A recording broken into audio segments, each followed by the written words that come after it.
देखो यार, कोई रॉकेट साइंस नहीं है। आप बहुत इजीली इस चीज़ को समझ सकते हो और मेरे लॉजिक आपको समझ में आएंगे अगर आप इस वीडियो को इत्मीनान से बैठ के पूरा देखोगे तो। इस वीडियो में जो भी मैं कहने वाला हूँ, मैं किसी भी एडुकेटर के अगेंस्ट नहीं हूँ, मैं किसी भी अथॉरिटी के अगेंस्ट नहीं हूँ, बट आपको एक पर्सपेक्टिव देने वाला हूँ क्यों आपको अपने बेस्ट परफॉर्मेंस के लिए रेडी रहना चाहिए और क्यों आपको वर्स्ट एग्जाम के लिए प्रिपेयर रहना चाहिए। हेलो एंड गुड इवनिंग, मेरा नाम है गौरव। एक बार फिर मैं आपका स्वागत करता हूँ हमारे इस नई वीडियो में। 2025 एक ऐतिहासिक साल था, एक ऐसा पेपर जिसकी किसी ने कल्पना नहीं की थी। डिफिकल्टी लेवल बहुत हायर लेवल पे था। 2026 में अगर आप एक नीट एस्पिरेंट हैं और इस बार आप एग्जाम देने के लिए तैयारी कर रहे हैं तो इस वीडियो में एंड तक जुड़े रहिएगा। मैं आपको बताऊंगा क्यों आपके लिए ये वीडियो बहुत जरूरी है। अपार्ट फ्रॉम दिस यही बताना चाहूंगा, 2025 में जिन पेरेंट्स ने हम पे भरोसा किया, जिन स्टूडेंट ने हम पे भरोसा किया, हमने 100% रिजल्ट डिलीवर किए। मैं तहे दिल से शुक्रिया कहना चाहूंगा उन सभी पेरेंट्स का, स्टूडेंट का, जिन्होंने हमारा सपोर्ट लिया और हम उनको 100% डिजायर्ड रिजल्ट डिलीवर कर पाए। वो सभी स्टूडेंट चाहे इंडिया हो या अब्रॉड में अपने अपने अच्छे मेडिकल कॉलेज के अंदर अभी अपनी पढ़ाई कर रहे हैं। 2026 में अगर आप एडमिशन देख रहे हैं तो अभी ये समय आपका तैयारी करने का है। बट इस वीडियो में मैं आपको कुछ चीजें क्लियर करना चाहता हूँ 2026 के डिफिकल्टी लेवल को लेकर। अलग अलग वीडियोस आ रही हैं, अलग अलग बात हो रही है। बहुत लोग कह रहे हैं इजी होगा, कट ऑफ भी ट्रेंड करने लगी है, सेफ स्कोर भी ट्रेंड करने लगे हैं, लेकिन आपको क्रोनोलॉजी समझनी पड़ेगी। अभी जो स्थिति चल रही है, चाहे एजुकेशन की हो या फिर जॉब मार्केट की हो, इंडिया के अंदर वो सबसे निचले स्तर पे है। जितने प्रोटेस्ट पूरे देश में चल रहे हैं उन सभी की जानकारी आपको होगी। बट जो एग्जाम्स अभी बच्चे दे रहे हैं, चाहे वो सीबीएसई के 10th का एग्जाम हो, चाहे वो 12th का एग्जाम हो, चाहे वो जेईई मेंस का एग्जाम हो, चाहे वो एफएमजी का एग्जाम हो, चाहे वो पीजी का एग्जाम हो, आपको एक चीज कॉमन देखने को मिलेगी। एक सरप्राइज फैक्टर अथॉरिटीज की तरफ से उन सभी स्टूडेंट के लिए रहा है। डिटेल में बात करेंगे, बट सबसे पहले मैं आपसे रिक्वेस्ट करूंगा कि अगर आप इस चैनल पर नए हैं तो आप इस चैनल को सब्सक्राइब जरूर करें, क्योंकि आने वाले 7 दिनों में मैं आपको वो सारी इंफॉर्मेशन देने वाला हूं जो आपको एक प्रो स्टूडेंट बनाएंगी। At the time of counselling मैं आपको इन्फॉर्मेशन दूंगा उन सभी मेडिकल कॉलेज के बारे में जिनमें आपको पढ़ना चाहिए। मैं आपको इन्फॉर्मेशन दूंगा उन्हीं मेडिकल कॉलेज के बारे में जहां पे आपको नहीं पढ़ना चाहिए, क्योंकि क्या करना है ये बताने के लिए बहुत लोग हैं, क्या नहीं करना है, क्या चीज अवॉइड करनी है ये बताने के लिए बहुत कम लोग हैं। क्योंकि बहुत हिम्मत लगती है ये बोलने के लिए कि आप सिस्टम के खिलाफ जा रहे हैं। पिछली बार भी ऐसा हुआ, हमने स्कैम के ऊपर एक वीडियो बनाई और उसके कॉन्सिक्वेंसेस हमारे सामने हैं। 3rd राउंड की काउंसलिंग में ऑफलाइन डॉक्यूमेंट वेरिफिकेशन हुए, जिसकी वजह से बहुत सारे स्टूडेंट, आई डोंट नो, या तो फेक डॉक्यूमेंट थे या फिर वो पहुंच नहीं पाए, कोई भी रीजन हो सकता है, लेकिन वो अपीयर ही नहीं हुए उस काउंसलिंग में।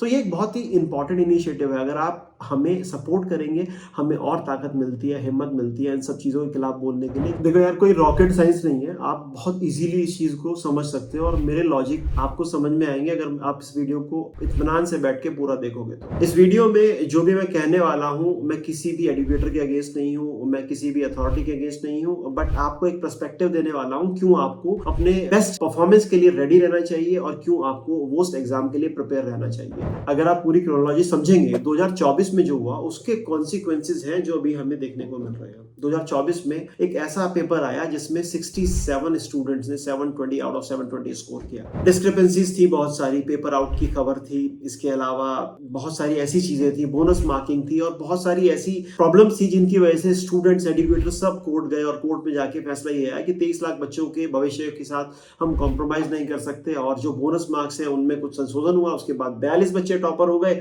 42 बच्चों को रैंक मिल गया। 720 आउट ऑफ 720 का स्कोर था 42 बच्चों का, बट बहुत ज्यादा ही अनएक्सपेक्टेड था और उसकी वजह से सारे के सारे एलिगेशन आए अथॉरिटीज पे, उन अथॉरिटीज पे जिन्होंने पेपर सेट किए, जिन्होंने पेपर डिसाइड किए, और जिसकी वजह से जो कॉन्सिक्वेंसेज आपको निकल के आए वो आए 2025 में। 2025 में आपको एक ऐसा एग्जाम देखने को मिला जो अनएक्सपेक्टेडली टफ था। फिजिक्स बहुत लेंथी थी, टफ थी। इसके अलावा बहुत सारे चेंजेस भी हुए। जो बोनस क्वेश्चंस आपको मिलते थे 20 क्वेश्चंस वो हटा दिए गए। टाइम ड्यूरेशन जो 20 मिनट एक्स्ट्रा मिलता था वो हटा दिया गया। और इसके अलावा जो सिक्योरिटी पॉइंट ऑफ व्यू से चेकिंग थी उसमें बहुत ज्यादा स्ट्रिक्टनेस रही। बहुत सारे स्टूडेंट घबरा गए पेपर देख के और उसका रिजल्ट ये हुआ कि एक भी बच्चा 720 स्कोर नहीं कर पाया। 720 छोड़ी, 720 स्कोर नहीं कर पाया। 686 टॉपर के मार्क्स थे, रैंक 1 के मार्क्स 686 थे। और ये सिलसिला तभी से चालू हुआ और अभी तक चल रहा है। क्या चल रहा है? इसके बाद हुआ एफएमजी का एग्जाम, वो भी अनएक्सपेक्टेडली टफर साइड में था। रिजल्ट आप देखेंगे आपको पता लग जाएगा। फिर हुआ नीट पीजी का एग्जाम, हालांकि नीट पीजी की कट ऑफ गिरा दी गई, but yes exam tougher side पे था। अपार्ट फ्रॉम दिस अगर आप देखेंगे जो अभी सीबीएसई के एग्जाम चल रहे हैं उनमें आप सेम फॉर्मूला रिपीट होते देखेंगे। अगर आप जेईई मेंस की बात करेंगे, देखिए बायोलॉजी के जो स्टूडेंट होते हैं जो एमबीबीएस के लिए तैयार करते हैं उनके लिए फिजिक्स हेडक होता है, फिजिक्स को थोड़ा सा टफर साइड पे उनको लगता है, उनके लिए सरप्राइजिंग फैक्टर फिजिक्स था। लेकिन जो इंजीनियरिंग के लिए जाते हैं उनके लिए केमिस्ट्री थोड़ी सी डिफिकल्ट होती है और उनके लिए केमिस्ट्री डिफिकल्ट थी जेईई मेंस के एग्जाम में। अपार्ट फ्रॉम दिस अभी जो 10वीं के एग्जाम चल रहे हैं मैथ्स का पेपर, एक ऐसा पेपर आया जिसमें अलग अलग सेट के अलग अलग डिफिकल्टी लेवल थे। Apart from this direct competitive level के सवाल पूछे गए थे। ये एक ऐसा फैक्टर है जो आपको कंसिडर करना पड़ेगा। 10th 12th के एग्जाम नहीं दे रहे, आप एक कॉम्पिटिटिव एग्जाम में जा रहे हो और अगर ये पूरा क्रोनोलॉजी आप एनालिसिस करेंगे, अगर आप देखेंगे ये चीजें रिपीट हो रही है, तो आप ये समझ जाएंगे कि जो अथॉरिटीज हैं वो किसी भी मूड में नहीं है कि आपको एक इजी पेपर देखने को मिलेगा 2026 में।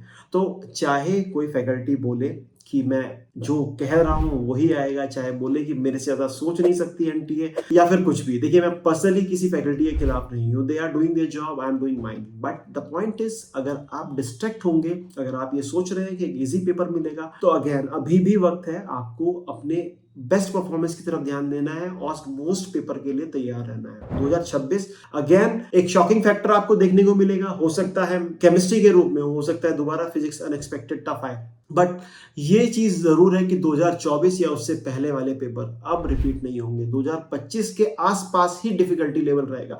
हो सकता है 2025 से थोड़ा इजी हो, बट उतना इजी नहीं होगा कि इस बार भी 700-720 नंबर वालों की लाइन लग जाए। तो आप ये मान के चलिए कि आपको एक टफ पेपर मिलने वाला है। आपके पास पहले 2024 तक जो 20 मिनट हुआ करते थे वो खत्म हो गए हैं, कोई बोनस मार्क्स नहीं मिल रहा है, negative marking as well as है। तो एक ऐसा प्रिपरेशन आपको प्लान करना है जहां पे आप किसी भी तरह के पेपर को टैकल करने के लिए कंफर्टेबली अवेलेबल हो।